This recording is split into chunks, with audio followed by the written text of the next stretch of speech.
se acerca a la ciudad de Santiago de Cuba, se acerca al cementerio de Santa Ifigenia, el cortejo fúnebre con las cenizas del dictador Fidel Castro.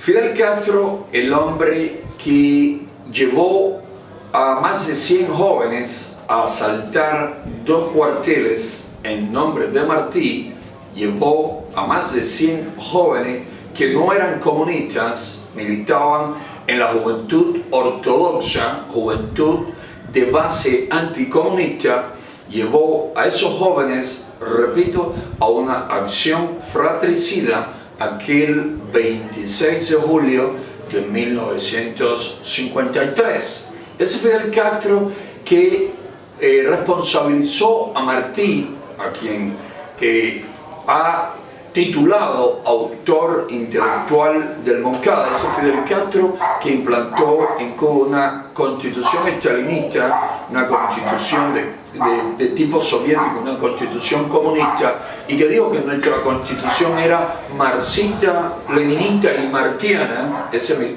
mismo Fidel Castro que dijo durante todo el proceso de lucha contra Fulgencio Batista que él no era comunista y que se pasó todo el año 59 ya en el poder negando que era comunista, para luego en el año 61 afirmar que era comunista y moriría siendo comunista y que era comunista desde la universidad. Ese mismo Fidel Castro quiso que sus cenizas se enterrasen bien cerca, al lado del apóstol de nuestra independencia, de José Julián Martí y Pérez. Esto me recuerda aquellos versos sencillos de Martí que voy a tratar ahora de memorizar y que en cierta forma tienen carácter profético. Tengamos en cuenta que a lo largo de la historia humana se ha dicho que los profetas no siempre plantean las cosas de manera directa, las plantean de cierta manera en parábola. En parábola, Martí anunció lo que él va a sentir necesidad de hacer cuando sepa que las cenizas de Fidel Castro están muy cerca de él. Martí decía en uno de sus versos sencillos que por la tumba del cortijo pasa el hijo, de soldado del invasor pasa el hijo. El padre, un bravo en la guerra, envuelto en su pabellón, álzase y de un bofetón le tiende muerto por tierra. Yo creo que Martí con estos versos estaba profetizando lo que sentiría él en este momento al saber que un hombre que ha mentido tanto, que ha dañado tanto a la nación, que ha causado tantos daños al pueblo cubano y que implantó un régimen comunista con las características esas que Martí ya desde 1884 nos alertaba que sería fatal para toda nación. Yo creo que Martí estaría sintiendo la necesidad de levantarse, salir de su tumba y tomar esa ceniza que va a enterrar a su lado y lanzarla lo más lejos posible, lanzarla hasta la fosa de Bártele, la parte más profunda al sur de la provincia Santiago de Cuba. Ya, como dije anteriormente, en 1884, Martí dijo sobre el socialismo, y estamos hablando del tipo de socialismo que Fidel Castro nos impuso. Veamos cómo Martí lo plantea y entonces entenderán por qué digo que Martí va a sentir el deseo de hacer lo que hizo aquel bravo, aquel mambí, con su hijo al verlo pasar con las tropas del enemigo. Se alzó, se levantó de la tumba, le dio un bofetón al hijo y se lo llevó muerto de regreso a la tumba. En este caso no va a ser así, se levantaría y expulsaría lo más lejos posible la ingrata, la no deseada compañía. Decía Martí, hablando en un artículo titulado La futura esclavitud del tratado del mismo nombre del filósofo inglés Herbert Spencer, decía: sobre pretexto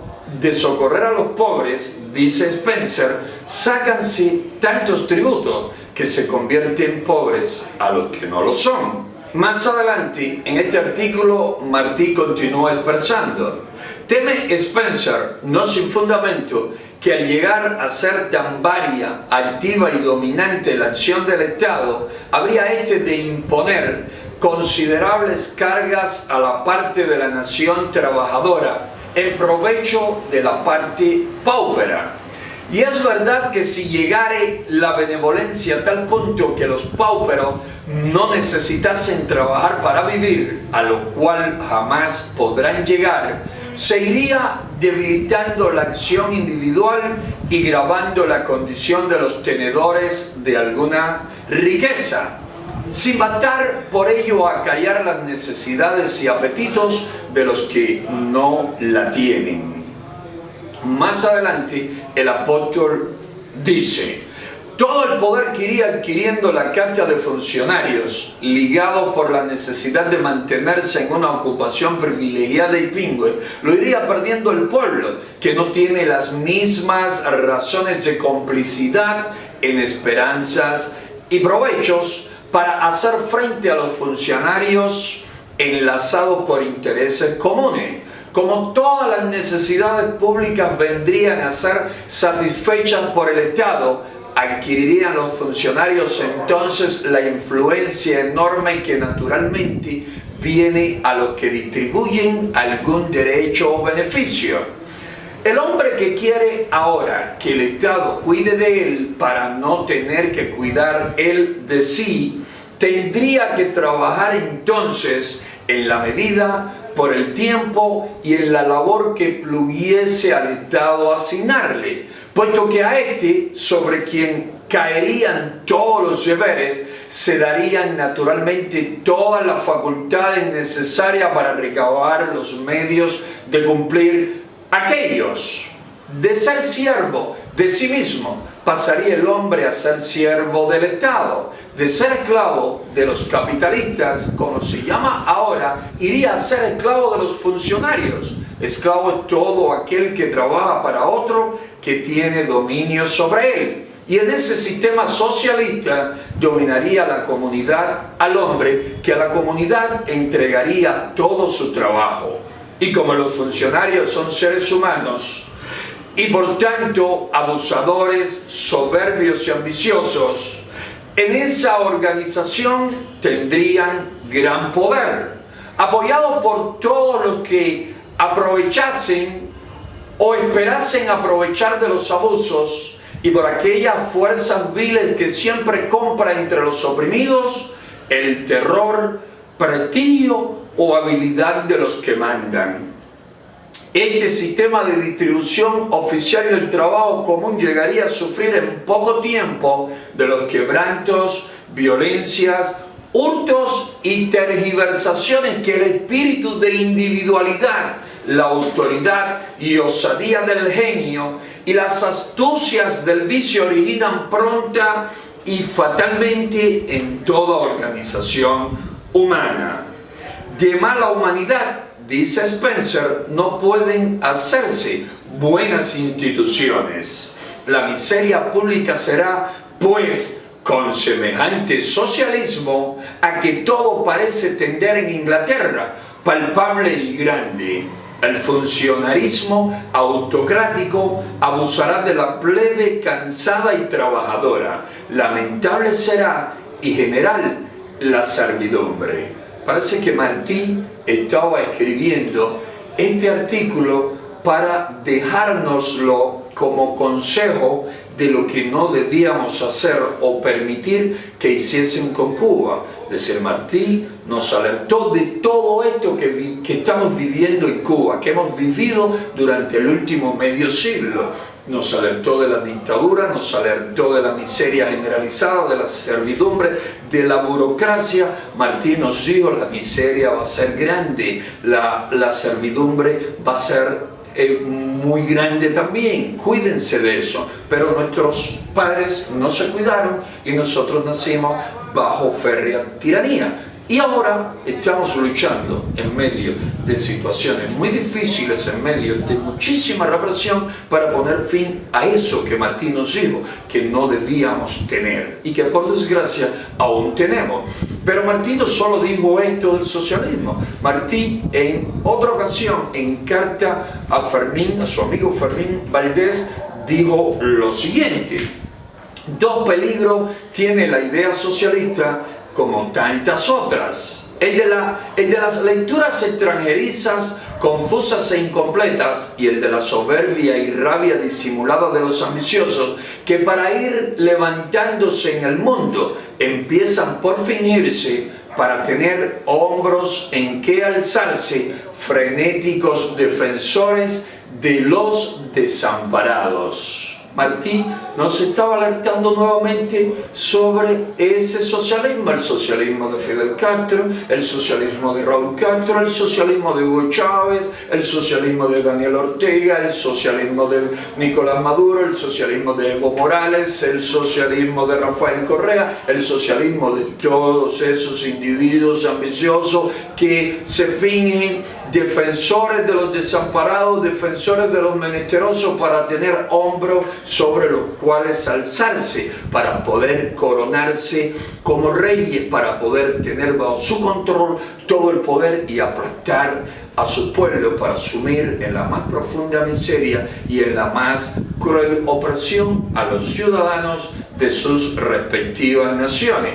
Martí también dijo en otra ocasión, haciendo demostración de la grandeza que siempre le caracterizó, aun cuando no estaba de acuerdo con la doctrina de Carlos Marx, que conocía muy bien el apóstol, que no conocía muy bien el apóstol. El apóstol estudió sobre todo, el apóstol tenía un talento, indiscutible, todo un genio, el hombre, el más grande de los hombres que ha dado nuestra patria, sin lugar a duda. Cuando murió Carlos Marx, Martí escribió: ve esta gran sala, Karl Marx ha muerto.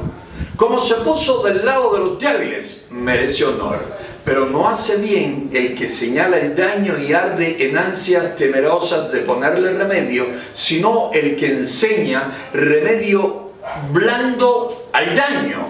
Espanta la tarea de echar a los hombres sobre los hombres. Indigna el forzoso avestimiento de unos hombres en provecho de otros, mas se ha de encontrar la salida a la indignación, de modo que la bestia cese sin que se desborde y espante.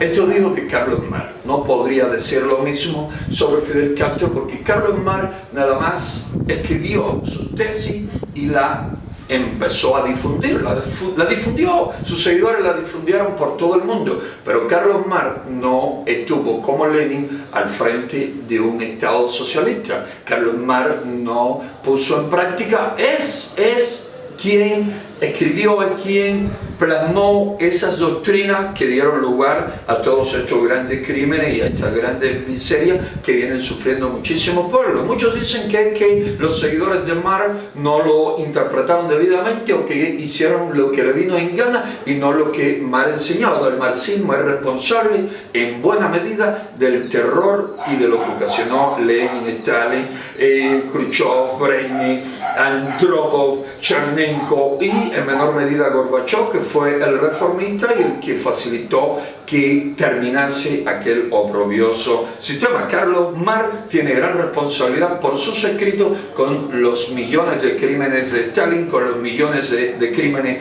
de Mao Zedong, con los miles de crímenes de Fidel y Raúl Castro. Carlos Marx tiene bastante responsabilidad por esas atroces matanza, por esos graves crímenes, pero él no los protagonizó. Él viene a ser el autor intelectual, como calumnió Fidel a Raúl, a Martí. Martí, el autor intelectual del Moncada. Bueno, Carlos Marx viene a ser como el autor intelectual del leninismo, del estalinismo, del fidelismo o castrismo, del maoísmo y de todos esos ismos que no debieron haber existido jamás por el daño que han causado a la humanidad. Pero Marx, repito, no fue el que ejecutó, no fue el que estuvo en el trono, no fue el que controló y oprimió y pisoteó naciones enteras, no fue el que cometió directamente todos esos crímenes. Fidel Castro sí es responsable de muchos de esos crímenes, del hambre, de la miseria, de la destrucción de nuestra nación. Por lo tanto, ni siquiera por él Martí podría decir Ve esta gran sala, ve esta gran plaza, ahí están las cenizas de Fidel Castro, que como se puso del lado de los débiles, merece honor, aunque el Remedio que difundía, predicaba no era el correcto, etcétera, etcétera. No, en el caso de Fidel Castro, el Remedio que predicó primeramente fue mentiroso, fue hipócrita, fue falso, habló de revolución popular, de revolución democrática, habló de reinstaurar la Constitución del 40 y con todo eso engañó al pueblo cubano, que le siguió a poner fin a la dictadura del Fulgencio Batista, que hizo, nos implantó una dictadura peor. ¿Qué tipo de dictadura? Ese tipo de modelo sobre el cual Martí nos dijo, no lo hagan porque va a ser el desastre de la nación. La servidumbre y la miseria van a ser palpables y grandes. Fidel Castro siguió a Stalin, siguió a Mao, siguió a todos esos tiranos comunistas que tanto daño causaron a su nación.